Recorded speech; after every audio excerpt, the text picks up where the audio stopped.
Hello everyone, I am Aru and in this video we are going to analyze the movie 7 through the lens of Indian Evidence Act 1872. Let us now go through the plot of the movie. Soon to retire, Lieutenant William Somerset partners with newly transferred Detective David Mills, a short-tempered but idealistic cop, in order to investigate a final case. They soon realize that they are dealing with a serial killer who is targeting people he thinks represent one of the deadly sins of the medieval sermons, that are gluttony, greed, sloth, lust, pride, envy, and wrath. Now, let us all got familiar with the findings of the gluttony crime scene. Detectives discovered a morbidly obese guy sitting in a chair at the kitchen table, face down in a dish of spaghetti. Victim's wrists and feet were both restrained by barbed wire. The man was compelled to eat till he collapsed. The bucket full of vomit was found under the table. He was kicked in the stomach after he passed out, which caused internal bleeding. Detective Somerset found the word gluttony written in grease on the wall behind the refrigerator, along with a letter that read, "Long is the way and hard that out of hell leads up to light." Now, we should try to connect the findings of the crime scene number 1 with the provisions of the Indian Evidence Act 1872. The fact that the both wrist and the legs of the victim number 1 are restrained by a barbed wire and there was a bucket full of vomit was found under the table are relevant under Section 8 of Indian Evidence Act 1872, as these facts are depicting the motive of the manipulator, that is to compel the victim to eat till he collapsed. Marks on the front side and flush with the muscle also ascertain the fact that the gun pressed hard against the head of the victim in order to made him to eat till death.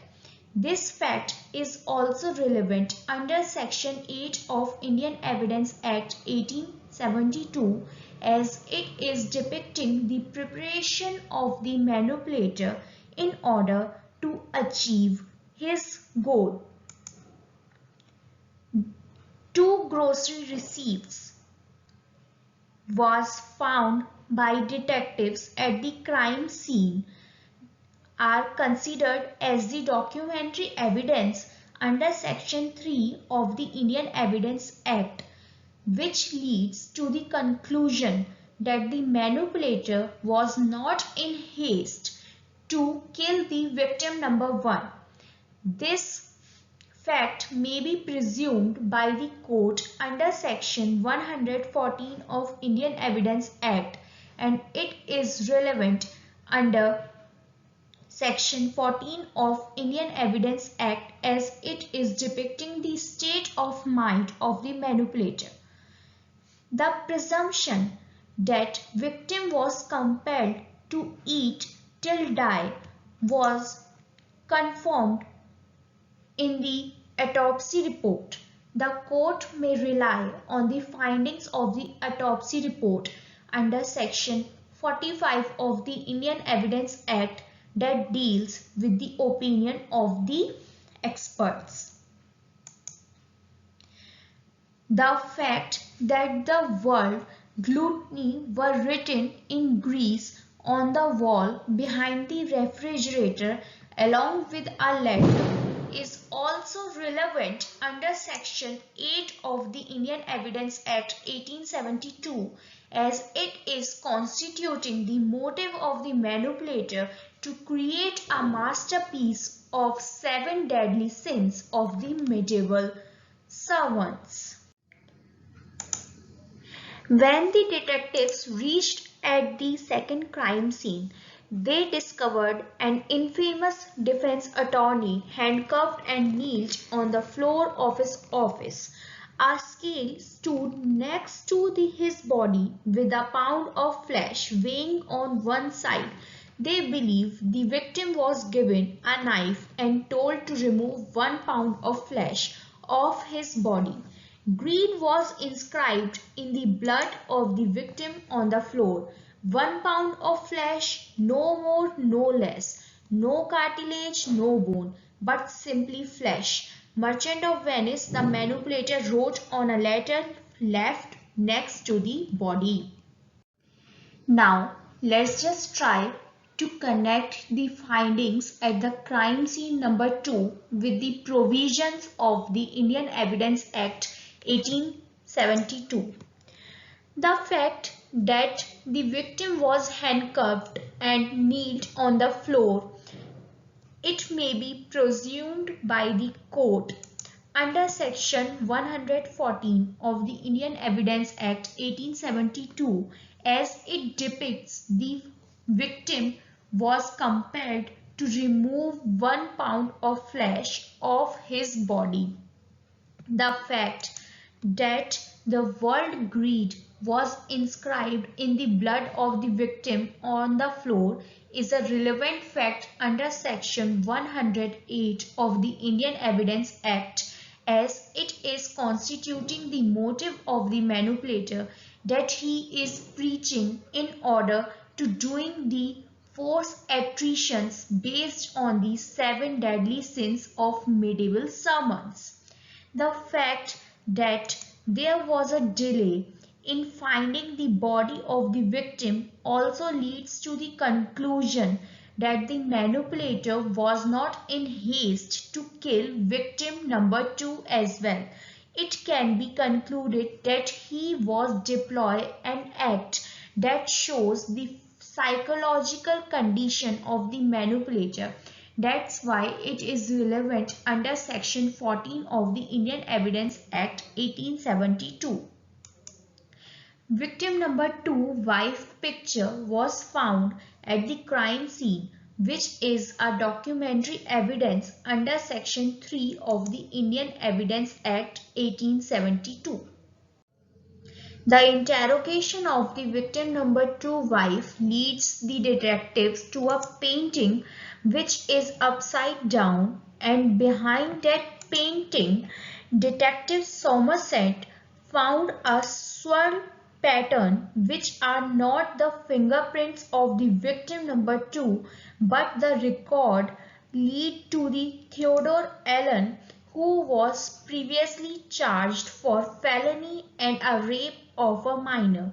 The court may form the opinion based on swirl pattern under section 45 of the Indian Evidence. Sloth crime scene. At the third crime scene, detectives discovered a man named Victor whose swirl pattern they found at the crime scene number 2.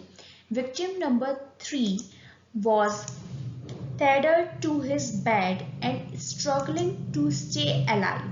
The word sloth was scribbled in blood on the wall over his bed, which is a relevant fact under section 8 of Indian Evidence Act 1872, as it is constituting the motive of the manipulator of creating the masterpiece of 7 deadly sins. The fact that the skin of his hand has been swung back together and Victor's arm had been inserted with an IV to give him just enough fluids and nutrients to keep him to keep his heart beating is relevant under Section 8 of Indian Evidence Act 1872 as it is depicting the preparation of the manipulator. The crime was planned long in advance, proved by medical examiner opinion which was admissible in court under Section 45 of the Indian Evidence Act and by the daily images of the victim taking over the course of a year and duly dated, which was a documentary evidence under Section 3 of the Indian Evidence Act. This fact is also relevant under Section 14 of Indian Evidence Act as it is depicting the state of mind of the manipulator. Detective found a lead in form of a library card and narrowed down the list to the reader of the 7 deadly sins by St. Aquinas, which leads them to the Theodore Doe's place. Souvenirs of the first 3 crimes, personalized journals, and the photographs of the victim were found at the Doe's apartment by the detectives and will be considered as documentary evidence under Section 3 of the Indian Evidence Act 1872. At the same moment, detective received a call from Theodore in which he talked about the change in the plans of the Majestic curvature which was taped by the detective Somerset. This recording will be admissible in court under Section 8 of the Indian Evidence Act as per the rules laid down in the case of R.M. Malkani versus State of Maharashtra.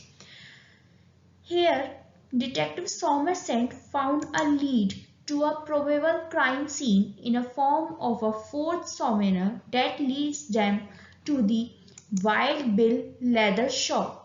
The owner of the shop identified the Theodore as the purchaser of the customized strap-on. He will considered as an independent witness under Section 3 of the Indian Evidence Act 1870. Lust crime scene. The first thing the cops spotted walking up to the 4th crime scene was lust carved into the door that leads to the victim's body. This fact is relevant under Section 8 of the Indian Evidence Act 1872 as it is depicting the motive of the manipulator. During interrogation, the man located at the crime scene recounted how the prostitute died.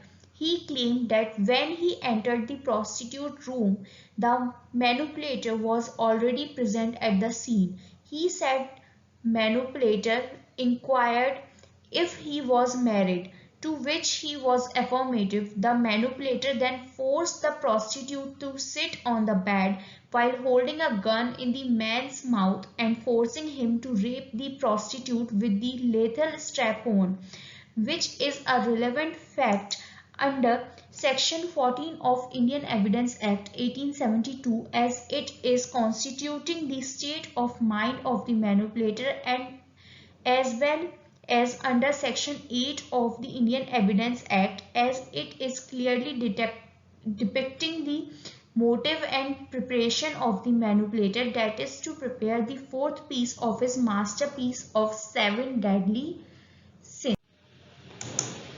Pride crime scene. A woman is discovered on her bed with the pride inscribed in blood on the wall at the 5th murder scene, which is a relevant fact under Section 8 of Indian Evidence Act 1872 as it is constituting the murder of the manipulator. In one hand, a bottle of the sleeping drugs was attached to the palm of the hand and in the other a fawn was bonded to the palm of the other hand. When the cops took off the bandages from her face, they discovered that the manipulator had mutilated her face and removed her nose.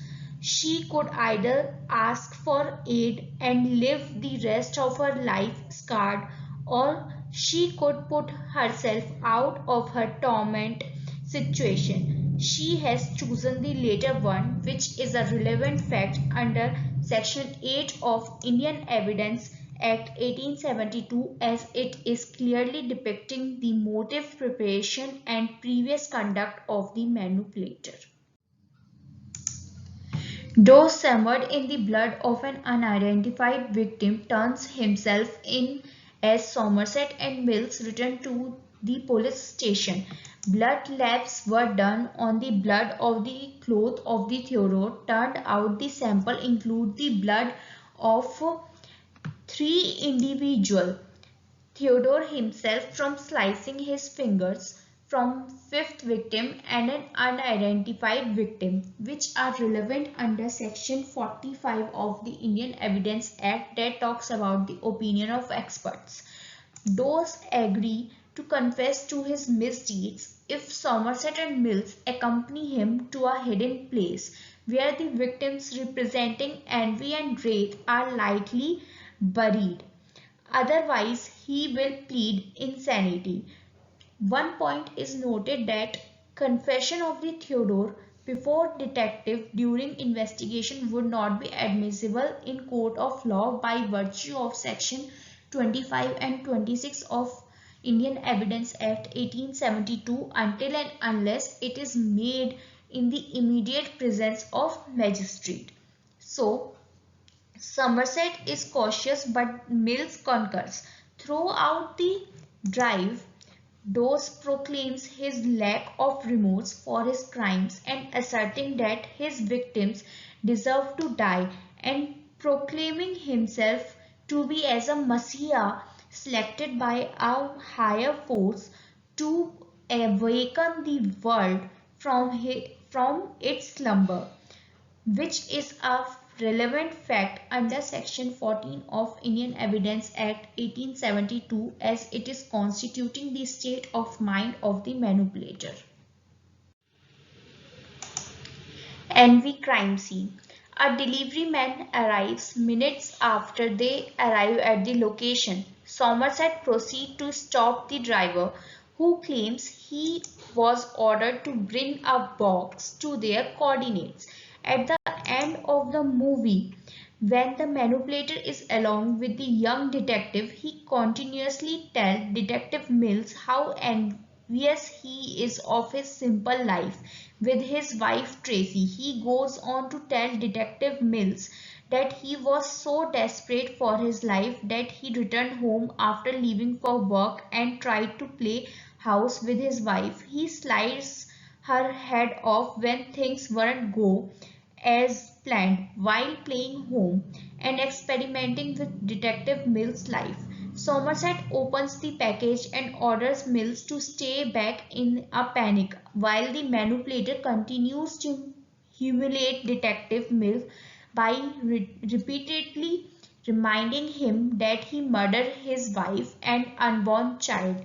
All the facts laid down in the last paragraph are relevant under section 8, that is motive, preparation and previous and subsequent conduct, and under section 14, that is facts showing existence of state of mind, body or bodily feeling.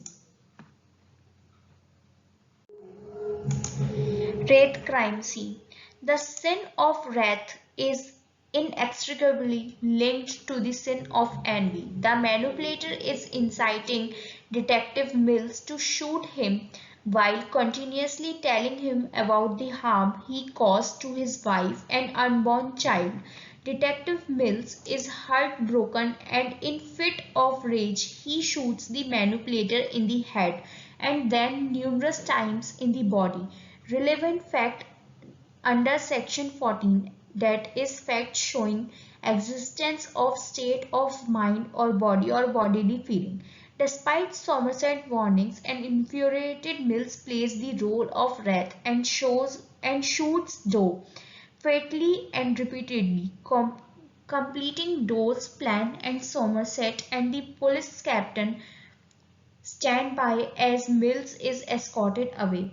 Here the detective Somerset would become a known witness in crime of wrath, and according to the principle laid in the case of UP versus Jagdao, that is the relation of the witness doesn't affect his credibility.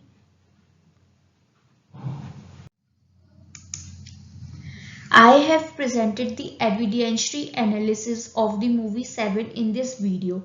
The analysis of all the threads of evidence and interrogation shown in the movie points towards only one possibility, that the Theodore Doe was behind all the unfortunate events happened throughout the movie. The fact that he proclaimed himself to be a messiah selected by a higher force to awaken the world from its slumber shows his motive behind all the murders he has planned in order to create his masterpiece based on seven sins of medieval sermons. Secondly, he was precise, methodical, and patient throughout all the events that can be inferred through the preparation of the crime. I hope that you could relate with the section of the Indian Evidence Act 1872 and the movie 7 with the help of the analysis. Thank you so much.